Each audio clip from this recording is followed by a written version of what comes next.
কিসের জন্য কোন নির্বাচন চল? আমিও তো বিএনপির সমর্থক, আমি নির্বাচন চাই না। আসলে তো জনগণ চাইছে 10 বছর, আমি 5 বছর চাইতাছি।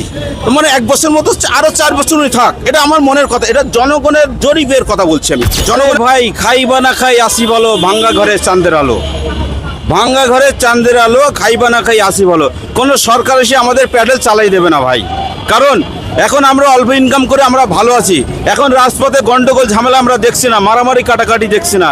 এখন কম খেয়েও রাত্রি বউ বাচ্চা নিয়ে ঘুমাইতেছি। কিন্তু শেখ হাসিনার আমলে আমি ব্যক্তিগতভাবে, আমি গরিব মানুষ হইলেও বাড়িতে যেয়ে আমি ঘুমাতে পারতাম না ঠিকভাবে। এটাই আমার সত্য কথা। আমাদের গরিব মানুষের মুখ দিয়ে কোনো বানোয়াট কথা বেরে না, কারণ আমাদের ঘুষের টাকা পকেটে ঢোকে না, কোনো নেতাও টাকা দেয় না তাদের পক্ষে কথা বলার জন্য।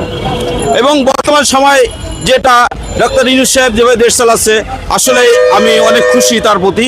কারণ এমন সকল গুরুত্বপূর্ণ তথ্য পেতে এবং সম্পূর্ণ ভিডিওটি দেখতে চাইলে আমাদের ফেসবুক পেজটি ফলো দিয়ে রাখুন। ফেসবুকে ঢুকে আপনি শুধুমাত্র এখানে সার্চ দিবেন সুপি নিউজ 24, সাথে সাথে আপনার সামনে আমাদের পেজটি ওপেন হয়ে যাবে। ফেসবুকে ঢুকে আপনি পেজটি ফলো দিয়ে রাখবেন, তাহলে সকল আপডেট আপনার কাছে পৌঁছে যাবে সবার আগে, ইনশাআল্লাহ।